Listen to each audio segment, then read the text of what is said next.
So, question and answer sa 1 Corinthians chapter 10. So, alamin natin yung mga iba't ibang question at sagot dito sa chapter na ito. Unang tanong, nakikita mo ang ginagawa ng karamihan ang mali. Sasabay ka ba? So, ang sagot sa unang Korinto or 1 Corinthians 10:6, dapat hindi. Hindi. Dapat tayong matuto sa pagkakamali ng iba.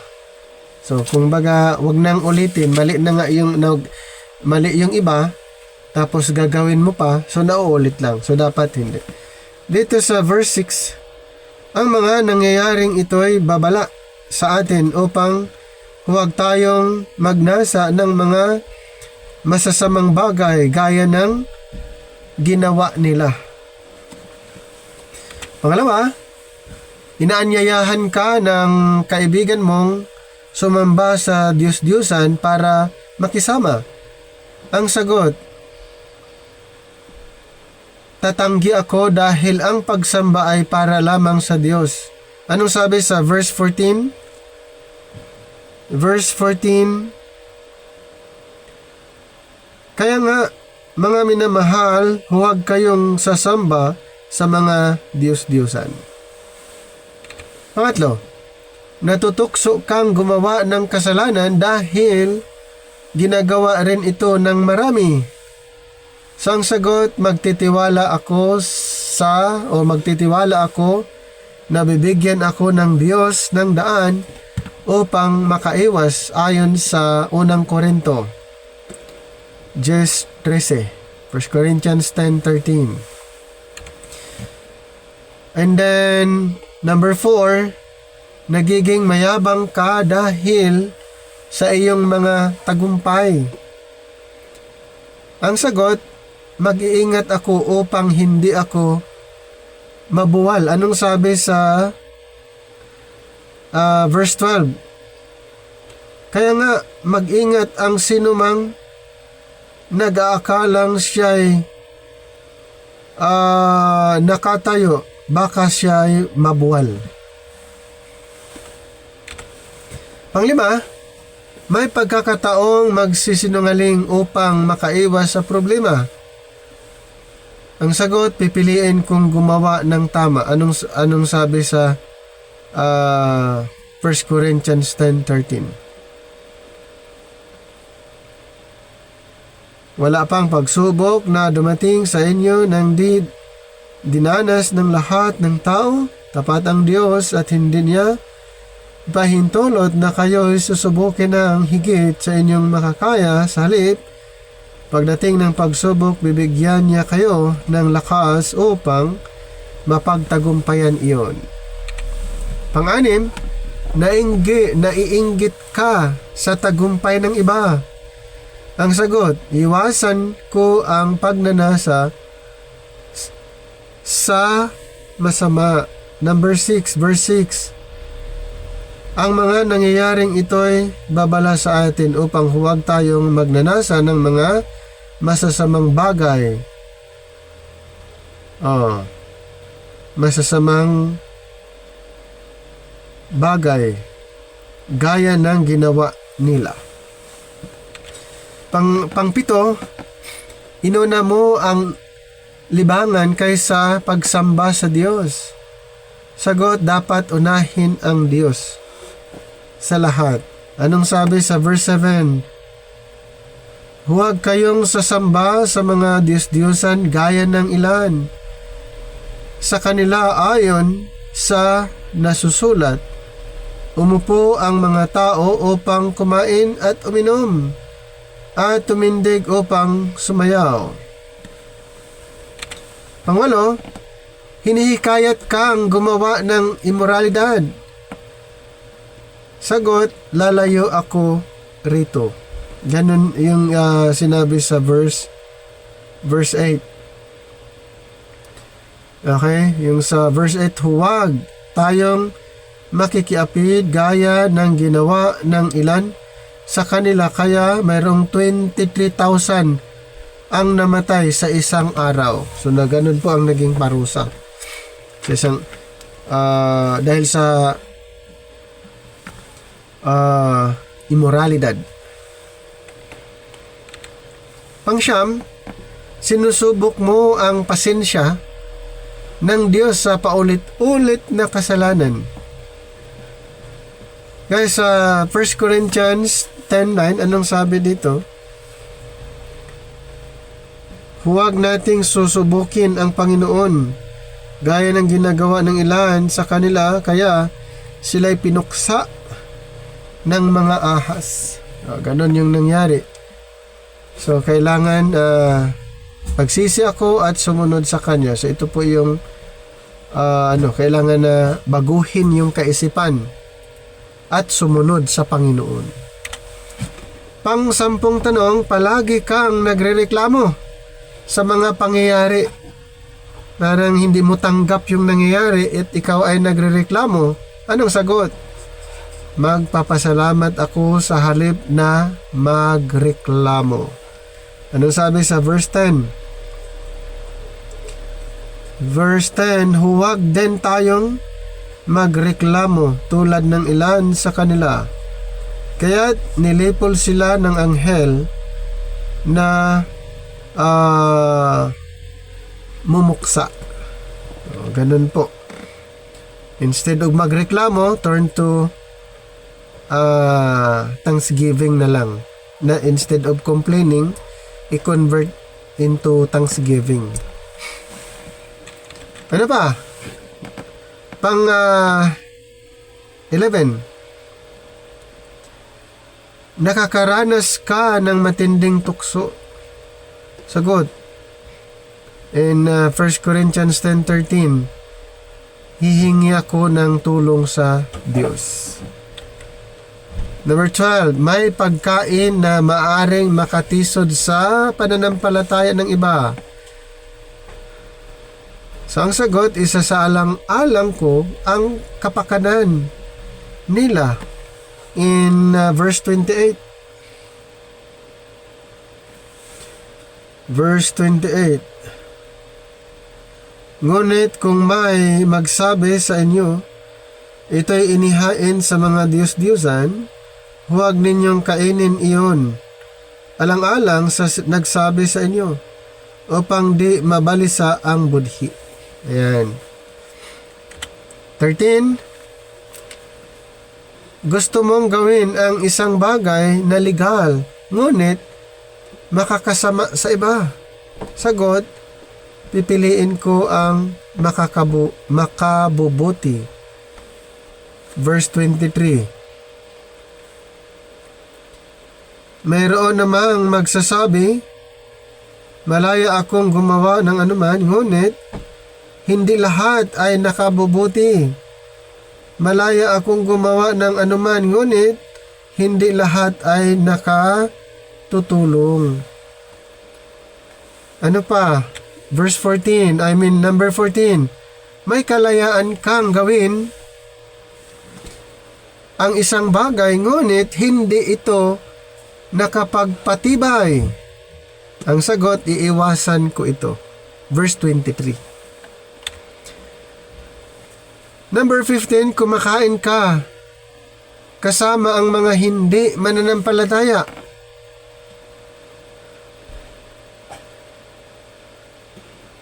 Kumakain ka na kasama ang mga hindi mananampalataya. So magpasalamat at kumain ng may malinis na budhi. 1 Corinthians 10:27. Ito. Kung anyayahan kayo ng isang di sumampalataya at ibig ninyong dumalo, kanin ninyo ang anumang idulot sa inyo at huwag na kayong magtanong pa upang di mabalisa ang inyong budhi. 16. May nagsasabing ang pagkain ay inialay sa Diyos-Diyosan. So sinabi na niya sa verse 28, ang sagot, hindi ko ito kakainin alang-alang sa budhi ng iba. Pang 17, naghahanap ka ng sariling kapakinabangan lamang. Ang sagot is alang-alang ko rin ang kapakanan ng iba. Na-mention sa verse 24. Huwag sariling kapakanan ang hahanapin ninyo, kundi ang sa iba.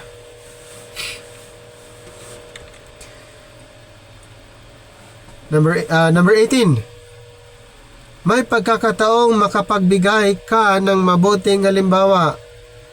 Sang sagot, gawin ko ito para sa kaluwalhatian ng Diyos. Verse 31. Kaya nga, kung kayo'y kumakain o umiinom o anuman ang ginagawa ninyo, gawin ninyo ang lahat sa ikakarangal ng Diyos. 19. Question. Natutukso kang sumunod sa maling gawain ng karamihan? Sagot. Mananatili akong tapat sa Diyos. Verse 7. Ayan po, sa verse 7. Huwag kayong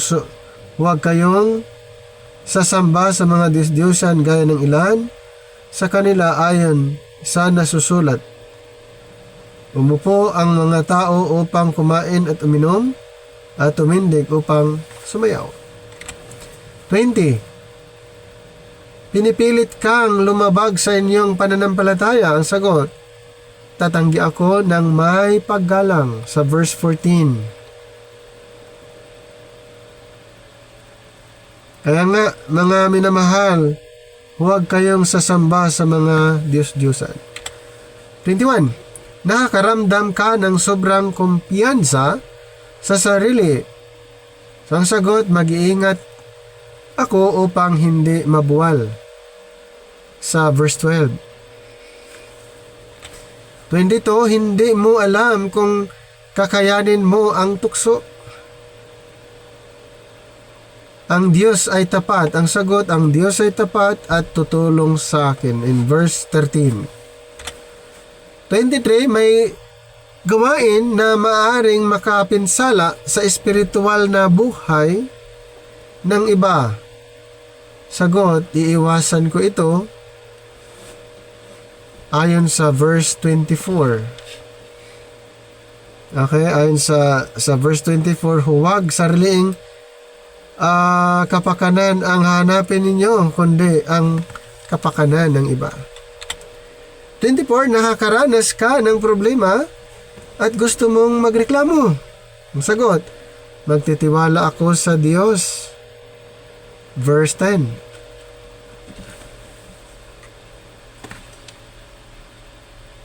Anong sabi sa verse 10? Huwag din tayong magreklamo tulad ng ilan sa kanila. Huwag magreklamo katulad ng ginagawa ng iba. 25, nais mong sumama sa mga gawaing laban sa kalooban ng Diyos? Ang sagot, lalayo ako sa ganong gawain. 1 Corinthians 10:14. 26, may kalayaang gawin ang isang bagay, ngunit maaaring makatisod. So ang sagot, hindi ko ito gagawin. In 1 Corinthians 10:23 to 24. So dito po sa 23, mayroon namang magsasabi, malaya akong gumawa ng anuman, ngunit hindi lahat ay nakabubuti. Malaya akong gumawa ng anuman, ngunit hindi lahat ay nakakatulong. 24, huwag sariling kapakanan ang hanapin ninyo, ngunit or kundi ang sa iba. 27, nagdadalawang isip kang tumulong sa iba. Ang sagot, hanapin ko ang ikabubuti nila. 1 Corinthians 10:24. 28. Nais mong magpasikat sa mga tao? Sagot, ang layunin ko ay luwalhatiin ang Diyos. 1 Corinthians 10:31. Number 29, may pagkakataong mandaya upang magtagumpay. Sagot, mananatili akong tapat. 1 Corinthians 10:13. 30. Nagiging makasarili ka sa iyong mga desisyon. Ang sagot, isaalang-alang ko ang iba. 1 Corinthians 10:24. 31. Iniisip mong hindi ka na matutukso.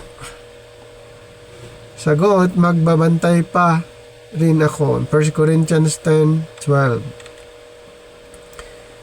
32. May maling gawain na tinatanggap ng lipunan. Ang sagot, susundin ko ang kalooban ng Diyos ayon sa verse 6. Ano yung sinabi sa verse 6? Ang mga nangyaring ito ay babala sa atin upang huwag tayong magnasa ng mga masasamang bagay gaya ng ginawa nila. 32. Nakikita mong nagkakasala ang iba? Sagot, matututo ako sa kanilang halimbawa. Ayun pong na-mention sa verse 11. Sa verse 11, nangyayari ito sa kanila bilang babala sa iba at nasulat upang turuan tayong mga inabot ng huling panahon. 34. Nais mong gumanti sa kapwa. So ang sagot, pipilin kong gumawa ng mabuti sa verse 24. 35. May tukso sa internet or social media. Sagot, hanapin ko ang daan ng pagtakas na ibinibigay ng Diyos. 1 Corinthians 10:13. 36. Natutukso kang sumamba sa pera. Sagot, iwasan ko ang anumang uri ng idolatria. 1 Corinthians 10:14. Verse 14, kaya nga mga minamahal, huwag kayong sasamba sa mga Diyos-Diyosan. 37. Gusto mong unahin ang sarili mong interest. Sagot, unahin ko rin ang kapakanan ng iba. 1 Corinthians 10:24. 38. May pagkain o gawain na nakapagpahina sa pananampalataya ng iba. Ang sagot, iwasan ko ito para sa kanila. 1 Corinthians 10:28-29. Ito po ang sinasabi, verse 28. Ngunit kung may magsabi sa inyo, ito'y inihain sa mga Diyos-Diyosan, huwag ninyong kainin iyong alang-alang sa nagsabi sa inyo upang di mabalisa ang budhi. Verse 29, ang ibig kong sabihin, ang budhi ng inyong kapwa ay hindi ang budhi ninyo. 39. Nagdududa kang makakayanan ang pagsubok. Ang sagot, ang Diyos ay tapat in 1 Corinthians 10:13. 40. Nagiging pabaya ka sa iyong espiritual na buhay. Ang sagot, mag-iingat ako upang hindi mabuwal in 1 Corinthians 10:12. In 41, nais mong gumawa ng bagay na hindi makapagbigay luwalhati sa Diyos. Sagot, hindi ko ito gagawin. 1 Corinthians 10:31. 42, nakikipagkaibigan ka sa mga taong may maling impluensya. Ang sagot, magiging matatag ako sa pananampalataya. 1 Corinthians 10:14. 43, nakakatanggap ka ng biyaya kaya nagiging kampante ka. Sagot, magbabantay ako sa aking buhay. 1 Corinthians 10:12. 44, nahihikayat kang gumawa ng kasalanang sexual. Sagot, lalayo ako rito. 1 Corinthians 10:8. Sa verse 8, ito po. Verse 8, huwag tayong makiapid gaya ng ginawa ng ilan sa kanila. Kaya may 23,000 ang namatay sa araw na yon, sa isang araw. 12:45, hindi mo gusto ang nangyayari kaya puro reklamo ka. Sagot, magpasalamat ako sa Diyos. 1 Corinthians 10 verse 10. 46, gusto mong sumunod sa uso kahit laban sa Biblia. Sagot, susundin ko ang Diyos. 1 Corinthians 10:6. 47, nais mong gumawa ng isang bagay para lamang sa sarili. Sagot, hanapin ko rin ang ikabubuti ng iba. 1 Corinthians 10:24. 48, nag-aalinlangan kang tumanggi sa maling gawain. Ang sagot, tatakas ako sa tukso. 1 Corinthians 10:13-14. And then 49, may pagkakataong maging dahilan ka ng pagkakasala ng iba. Ang sagot, mag-iingat ako sa aking kilos. 1 Corinthians 10:32 verse 32.